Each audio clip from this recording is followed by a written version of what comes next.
What if Doctor Who actually came back in the 90s? And what if it was rubbish? Film at 11. Greetings, weary traveller! Today we're delving into the darkness of Doctor Who history, exploring the mysterious, coveted, and quite frankly, incomprehensible Leekly Bible. In March 1994, this leather-bound relic aimed to revolutionise Doctor Who, and wow a few Hollywood executives along the way. It wasn't greenlit. Commissioned by producer Paul Segal and written by absolute mad lad John Leekly, the Bible played a crucial role in the pitch for an American Doctor Who reboot. And it's a very, very good thing it didn't get anywhere, because my god, this is, well, it's certainly an interpretation. First big shake-up, the series opens with the Doctor leaving Gallifrey for the first time, in his 8th incarnation. Thus rendering all media from the country Doctor Who originated in completely null and void. If for some reason this upsets you, might I suggest a trip to the British Museum? Second big shake-up, the Doctor and the Master? Actually, we'll get to this, but for now, I will say that they chose to represent the Master visually with a picture of the Valeyard. Oh, no. Don't worry, I'm sure they know what they're doing. Third big shake-up, a major character in this series and the driving force of the first season's plot is the Doctor's father, Ulysses. Because obviously the first thing you've got to add to any big budget reboot of a beloved character is daddy issues. What's next? They're going to tack on an underdeveloped love interest? Oh. There's a lot to unpack, but I think what really acts as the cherry on top of this mayonnaise sundae is the fact that this 46-page leather-bound monstrosity designed to make Doctor Who appealing and accessible to American film executives is narrated by Barusa. And Barusa is misspelt because of course it is. This is the thing that's really striking as soon as someone even skims this document. It's in this horrifying state of flux between being way too involved in Doctor Who's lore to be palatable to a casual audience, yet it has no idea how Doctor Who is supposed to work. If you want an example of this, which I guess you did because you clicked on a video about it, let's talk about what this series planned to do with the big three Doctor Who villains. The Master! First up, let's talk about the Master. You know, the Master, an amalgamation of the Doctor's darker side from somewhere between his 12th and final incarnation.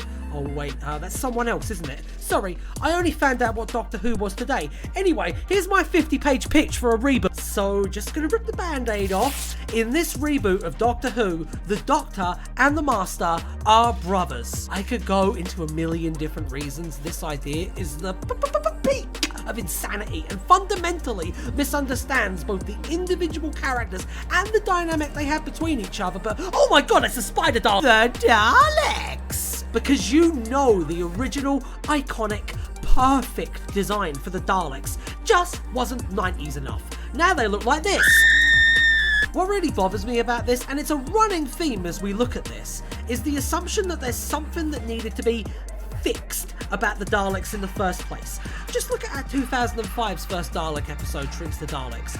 What was it called again? In Dalek, they don't feel the need to make any radical changes to our screamy boys. They just up their power level a bit and make sure to give them plenty of squishy people to make sleep.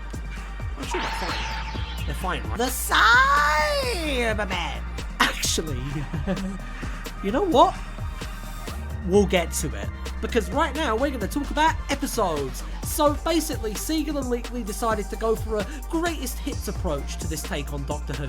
By which I mean, after jettisoning Doctor Who's decades-long and unbroken continuity out of an airlock, they decided to cherry-pick the best bits, make some changes, and then put their names on the scripts. Let's check them out. The Pirates! Barusa, convinced that the Doctor's father Ulysses was the notorious pirate Blackbeard for some reason, sends the Doctor to 18th century Spain, unintentionally falling into the clutches of treasure-hunting pirates. Oh no!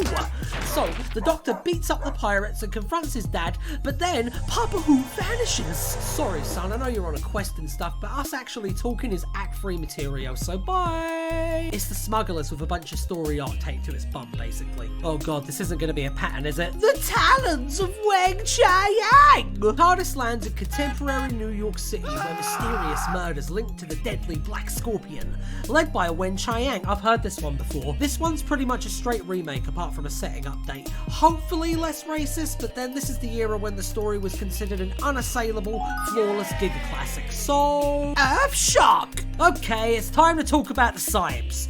Oh, what, Cybermen you say? Not anymore! Leekly and Segal looked at all the horrifying existential and medical themes possible with the Cybermen and thought, actually, you know what would be way cooler? Generic space barbarians! Described in the Bible as the pirates of the galaxy, slash and burn marauders from the planet Mondas. These are functionally a different monster, so all they've really accomplished here is locking off one of the most iconic things from the IP for the sake of making it theirs. As for the plot, it's Earthshock, but with everything unique and special and beautiful stripped away and replaced with homogeneous 90s action sludge. I'm sure there's a metaphor there somewhere. The Celestial Toymaker! Hold on, can we say that? It's another remake, except it turns out in the end that the Toymaker is nothing but a puppet of the Master. Do with that information as you please. The horror of Fang's horror of Fang Rock. Now, don't shoot! I'm the Doctor! Seeking dental help in Tombstone, Arizona, the Doctor allies with Doc Holliday for the shootout at the OK Corral. It's the gunfighters.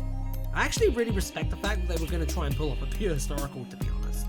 Also, it's very, very, very funny that they kept the Doctor having a toothache, but decided to jettison the second most popular monster. Tomb of the Cybs! Tomb of the Cybermen minus Cyberman plus knockoff Ogrons plus the Master for some reason equals bad. The Ark in Space! It's the Ark in Space, but probably with moodier lighting and the Wirren looking a bit like xenomorphs, which is funny considering the Ark in Space came first. The Yeti! In 1953 Tibet, the Doctor pops into the Dalai Lama's gaff for a quick chat about the season arc when he bumps into Sir Edmund Hillary and the deadly Yeti.